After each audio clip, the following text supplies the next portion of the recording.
Okay, perfect. Let's go ahead and talk to Mohawk then. Why don't you just go ahead and introduce yourself and your project very quickly? Hi, thanks for having me here. I'm Mohak. I'm the founder of ClayStack, which is a liquid staking protocol to unlock the liquidity of staked assets. We launched around 2 years, no, last year on Polygon. Then we launched on Graph, Aptos, and now we recently released our white paper for Ethereum, and we're launching this month on Ethereum. My background is in computer science and finance, and I have been in this space for last 7 years. Mhm. And you're very lucky to have stepped into the space during very interesting times. Speaking of speaking of black swan events, we've had quite a few over just the past little Yeah, while. last year, so we were discussing with our investors that we were able to avoid most of these events, even though every time it happened, we were like very, very closely exposed. So, in the sense when FTX happened, at that time, because we have like entities across different countries, we always, whenever we like convert crypto to fiat, we always take a hit on currency risk. And then someone was suggesting, hey, you know what, like you should like open an account on FTX. It works very well. You can directly withdraw US dollars to your account. Like it does not cost you anything. So we were about to do that, and we avoided. Then the 3AC thing, Mhm. there also we were someone actually pitched us that, hey, you raise funds, you have treasury, we know these guys very well, and they give you I forgot, I think 9% yield on ETH at that time, or stables, I don't remember, but some nice like stable yield. They're like, oh no, you should definitely use that. And it came from like someone very credible. Then at that time we avoided that. Then the last one was Right. the Ankr protocol. There also a couple of like smartest people were like, "Oh, this is rock solid. You don't need to worry." And then I'm like, "Am I missing something, or maybe like I'm not that smart?" But I'm not gonna use Right. this. So we were able to avoid all Right. of those. No. You know, it's funny. I was speaking to people who are core devs for Cosmos because they were working directly with Terra Luna when that was happening, and it's like, to them that they believe that it was hubris on his part, not necessarily intent to defraud. Whereas I think Sam Bankman-Fried, everyone should print out a picture of his face and put it behind their computer when they're working, so that we understand what we're up against for the next 3 years. While nobody trusts crypto, that's it's kind of been a big black eye for the overall industry. His sweet, adorable little young man that he is, who happened to possibly steal $3 billion. That's all. Yeah, Just 3 billion. Who doesn't do that every now and then? yeah, let like me bull let me market. go over to Anchor State. Go ahead. Sorry, I was saying Go like ahead. the bull market was like, for most people, bull market was like driving a sports car at 150 while you were drunk. So like a lot of people were not looking at the reality. You're just like going with the flow. Right. No, absolutely. I'm going to go ahead and introduce the other guest, but good talk to you, Mohawk. Yeah, and the problem is, guys, remember, I've spoken to people like Anthony Scaramucci, Kevin O'Leary, who were, Tim Draper, who were enthusiastic early supporters of FTX. So, we're talking about people who did their own research. So it goes to show that there are flaws in the system, as there are flaws in every system. But let's go ahead and introduce Ankr very quickly. Ankr Staking. Why don't you go ahead and introduce yourself and your project just in 2 lines, if you will? We're trying to pick up some time so we can cover this issue. Are you with us, Ankr? Okay. Let's go ahead over to Nicky on the other side. Nicky, GM. Why don't you go ahead and introduce yourself and your project? Hey guys, thank you for having me. So my name is Nikki and I'm with Telos Foundation. So for those who that you might not know, Telos is a network which was launched in 2018 without an ICO and through a fair token distribution. In 2021, we launched Telos EVM, and I'm responsible for DeFi at Telos Foundation. So our aim is to enable DeFi compatibility on Telos, and we're currently basically working on that to ensure that the users have all the tools and all the dApps that they would like to use within our ecosystem. And I've been in this space since 2017, so it's not like, let's say, the first black swan market, or like, let's say, bear market for me. But I'm looking forward to what's come next. Beautiful. Okay, let's go ahead over to, I think Akash is reconnecting. Let's take it to Kyoto. Kyoto, why don't you tell us a little bit about yourself and your project? Hi, Justin. Great to be here. Been listening the last hour, and I like the fast format of the interview.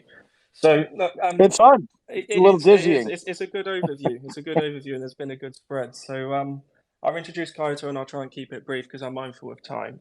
I'm Ashton, the CEO and co-founder of Kyoto. Kyoto Protocol is a enterprise blockchain, a layer one EVM compatible and interoperable uh, enterprise solution to scale two market verticals: regenerative finance, which is refi, which is applying real impact to the world via the use of decentralized finance tools. So, for example, the meme coin, the Dogecoin that you was referring to with your pet earlier on. Yeah, You could Scott. apply, you could apply some of that yield to, plant some trees and record that data on chain. And as a part of that process, you need to use service providers like Oracle's and Router itself. So, and the other aspect is to scale the voluntary carbon market, which is via tokenizing our own standard of carbon offset. And we are going to be the first to bring a liquidity-backed, fully transparent, data-driven carbon offset to the voluntary carbon market. We've got some interesting news coming out later this year. The token launch is going live on centralized exchanges later this year. And that's the kind of brief macro overview. So let's stick with you for a minute, Kyoto. You have, if you've come up in just the past couple of years, you've been fortunate enough to run into entering the crypto winter solidly, the FTX explosion, the demise of Terra Network, Celsius. Now there's a whole bunch of hubbub with the SEC. There's of course war and supply chain issues globally. We've had no small share of black swan events. How do you pivot your approach? You've got this approach of providing a service and also having a green aspect to it, doing the world some good in that respect. How do you balance your original mission or pivot your original mission in order to address the changing world that you're living in? Yeah, look, I think that's to be adaptive, right? And I think to be a successful Web3 company, you need to be adaptive to change because of regulation, etc. I jumped in 2016. I've seen my fair few, not just black swan events, but the cascading effects that follow. So, for example, like BitConnect and BitConnect was just FTX was just a glamorized, more fintech version of BitConnect in a roundabout way. And I think you just have to kind of diversify and make sure that you bet on the right horses. So, try and not top out on in meme territory and keep in service providers, because the people that build the buckets and shovels for the next gold rush or green rush are the ones that you want to kind of back. Ankr, I'm going to go back over to you. Are you with us? Yes, sir. Can you hear me now? I can hear you. Yeah, it just seems like you had a connection problem. Why don't you introduce yourself and your project and just tell me how Ankr has had to pivot in light of these not only economic issues around the actual market turning into a very bearish kind of climate, but also these events, major scams and otherwise bust outs within the crypto market that really take a major chunk out of confidence people have in the Web3 space. Yeah, 100%. So, starting by introducing myself, I'm Tiago. I'm the DeFi lead at Ankr. Basically, Ankr is a liquid staking protocol. We were the first ones to do Ethereum liquid staking, even before Lido, and we offer a variety of different liquid staking. So we have like Ethereum, we have BNB, we have Fund, and we have Matic. And yeah, on top of this, we have a bunch of really cool features like omni-chain liquid staking for Ankr ETH, or the fact that we have N-Flush and staking features. Regarding the Black Swan discussion, I think that the biggest issue, because the definition of Black Swan by itself, it's an event that can be predictable. So how can you be ready and prepared for an event that you can't predict and can calculate, right? It's really usually a Black Swan event is really out of any model you can predict, right? This term was created by the Nicolas Taleb, and it's really the main idea it is. So, Ankr suffered like in the past has it was mentioned here, like we had like an exploit there, and it's also like for protocol wise it's really hard to cope. But the truth is that all the funds were secured. We were able to recoup back our leadership. We were just a few months after that, we will still be leading like the BNB liquid staking ecosystem. So basically what I mean here is that maybe you can predict what's going to happen on the market and what black swans will occur and how they will affect you, but you can control, how can you behave towards them and what strategy can you build in order to go for it. And yeah, I think like overall we did great compensations and the community still trusts us until today. So I think we recover really well from that and we'll really adapt to all the swap, the black swan events that happen on the current market.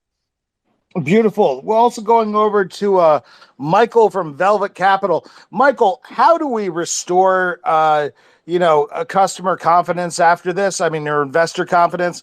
I think we've got people out there who maybe know the words Bitcoin, Ethereum, blockchain, and Sam Bankman-Fried, and those are probably the only things they know of coming from the news cycle. How do you amend that, or do you? Yeah, that's a great question. Obviously, like mainstream media in most places isn't too favorable to crypto, but That's putting it nicely. Yeah. yeah, I mean they want to pump Sam Bankman-Fried as much as they can, show how dangerous it all is. But I think even with all that being pushed, what we're seeing is a lot of institutions are trying to get into crypto and DeFi. Like you have BlackRock, Sure. JP Morgan, Fidelity. They're all like behind the scenes trying to get in, and they're trying to work with different protocols in different companies in the ecosystem.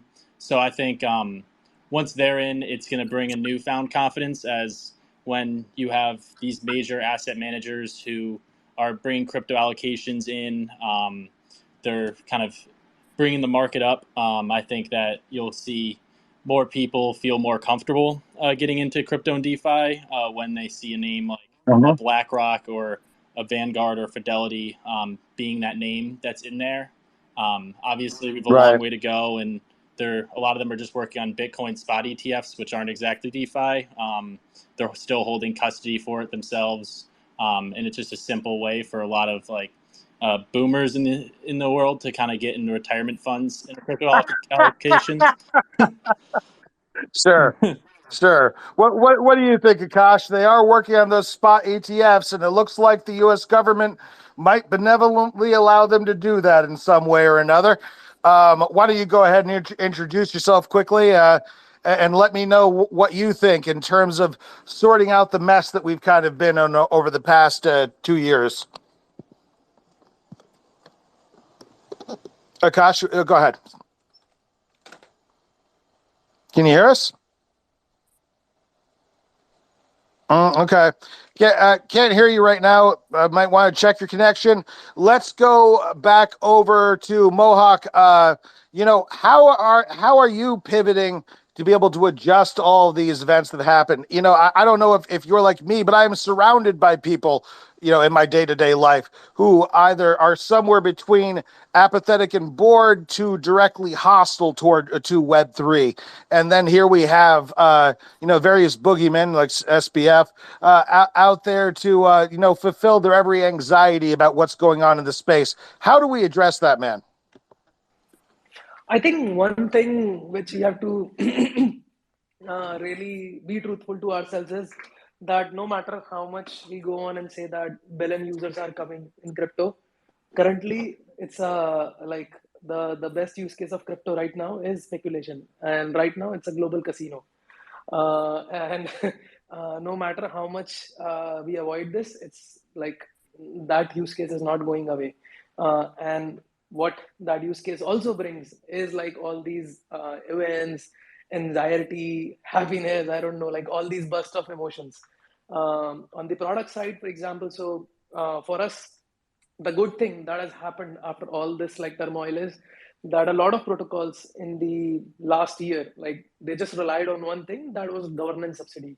You see those shiny triple digit or 4 digit yields, or even like high double digit yields, which are fueled by governance subsidies, which was like borrowed from Web 2 model, which is good that like you pay a user acquisition cost, but eventually the protocol should have some moat for users to use it. Whereas what happened in Web3 was the moment you remove these governance subsidies, everything was gone. So what we are building the particular space, liquid staking. You must have seen like now starting this year, liquid staking has been like the hottest space. Why? Because this is the only space right now where there is actual yield possible. There are assets which are producing real yields. Every DeFi protocol now want to integrate LSD assets. So for us, like it's just like heads down and building. Finally, people are understanding the potential. 2 years back, when I was building, at that time, I had to explain like how liquid staking is different from staking dashboard, which is not the case anymore. So I feel like that helps like in avoiding all these burst of emotions and just like keep heads down and building. Ankr, same question to you. How do you stay focused on your original mission with all of the, I mean, like the panics that really just keep on coming? We've had, it's not like the disasters just stopped with SBF and FTX. Yeah, 100%. And a little bit following of what was said before. From the beginning, Ankr was infrastructure for Web3. So we always had this, position where we are just trying to build the best infrastructure for everybody to build on the Web train. So we are less, I would say, market cycle prone to and less prone to those kinds of attacks because we are just building the infrastructure in the end of the day. But when regards to liquid staking, I mean, we didn't shift our focus. Like I work on the DeFi division. We have been building and developing liquid staking 2 years ago. 2 years before the Shanghai update happened and all this new big trend around liquid staking emerge. And as Mohak was saying, this is basically the biggest source of yield in the market that will probably continue to increase.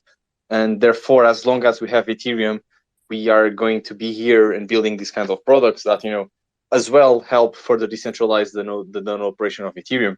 So it's a good cycle to be at, and the thing that we have on our vision and we keep trying to fulfill. Right, definitely. Michael, what would you say? What do people need to be looking at right now? Should we be feeling any hope because of these spot Bitcoin ETFs that are coming out? Is there eventually going to be peace at last between regulators and crypto? Being in the U.S. myself, I'm a little pessimistic on the whole regulator crypto relationship. I think, especially with this administration in charge, it's going to be very difficult to get done. But what we've seen is regulators, like, they try to overstep in the U.S., and what they do is they kind of get pushed back on, like we saw with the XRP case, where the Judge Torres named the secondary sales not a security, which was similar to the library token a few years ago. But the ICO and like pre-funding was more of a security. But I mean, in the U.S., stuff kind of moves slow. So hopefully, as people get more and more weight to it, and Congress kind of sees this as more of an issue, we'll see some kind of cooperation between crypto and regulators. But I think we're still a little bit farther away, and obviously having companies like BlackRock entering, they have a lot of pull in government, so that should help push along any type of regulation through like legislation in the U.S. Sure. Akash, what do you think? I think that you dropped off as I was speaking to you. So why don't you just go ahead and say your name and project very quickly? Hey, hi, Justin. I hope you can hear me now. I can indeed, Hey, yes. thank you so much, Justin. The Thanks for. Spaces is a little kludgy, and ever since it got called X, it's gotten even worse. So it's just Unfortunate. fine. It's just unfortunate that we are building Web3. It's so next tech, and then we kind of still feel on this day-to-day problem. Right. Quickly, thank you for having me. I'm Akash. I am building in blockchain since my college years in 2014. I was one of the earliest developers from India who deployed on Ethereum and worked on projects for the Ethereum Fox and others way back in starting 2015 itself. Then for some time, I dabbled with CeFi companies, crypto banks. That's where majority of fun was also happening. And then finally in 2019, since 2019, I have been building in DeFi and building into DeFi. Currently, I'm building Rivera. Rivera is a a permissionless liquidity management protocol that transforms concentrated positions into DeFi composable yield tokens. So one of the major innovations that has been, one of the major DeFi innovators has been Uniswap, that have been pushing the new kinds of products and then completely new novel concepts that's being brought on by. Uniswap V3 was one of the major development as well. It introduced concentrated liquidity, increased capital efficiency by a ton, but kind of also brought a couple of problems. These problems were for the liquidity providers who now have to actively manage their positions, as well as that these positions were represented by NFTs, which is not very easily composable in DeFi. We are much adapted to ERC20 tokens, which are now used everywhere. These are the problems that Rivera is solving. Rivera is turning Uni V3 positions easily manageable and composable, so that all suite of products that already exist for any ERC20 token, all of them becomes easily composable with Uni V3 investment positions as well. Builders can build more. Let me ask you a question as the final question for this topic, because we're going to have to move on to the roll-ups topic. Akash, what is it going to take to move everyone's mindset out of the doldrums that we've been in? We're going on over 18 months of bear market now. We have a regulatory clampdown in the U.S. and in MICA, which generally people seem to feel about equally cynical about. We've had no small amount of hacks this year, and of course some bad actors, which have continued to resonate from last year into this year. What kind of good news should we be looking for to try and pick things up around here and get the mood a little bit higher? Right. So I will say that, what happened in the last 18 months, everything was pretty much predictable. This has happened every other crypto cycles as well, right? I mean, now we talk about from the price down to the hacks. It's just that the technology changes. The technology is very fast maturing, so we are not able to see it as easily. We can see other things. Like, say, for example, now currently we focus upon and talk more about the DeFi protocols and the security of DeFi hacking, which is a very novel product. If we go just 5 years back, right way back, I think first I heard of Mt. Gox, and since Mt. Gox, kind of a number of hacks happened. Those hacks were very common. Every year, 2-3 centralized exchanges used to get hacked. Since 2017, I mean, of course, FTX happened, if we are calling it a hack, but we know that the CeFi or this centralized exchanges security, at least from those hacker perspective, got good enough mature that we are not seeing that anymore. Now, that's the same thing is happening with DeFi. We are in the new stage, we are building. That's why a lot of these problems are coming in. These are very much expected. And now I think the worst is behind us, because, I mean, if we see now we are in the accumulation stage, new products have been built. This was the time for innovation, and really the innovation has kicked in. I think that the amount of innovation that was happening in the 2019, around the similar time of the cycle, we see that this time there is so high in energy if I compare it back with the 2019.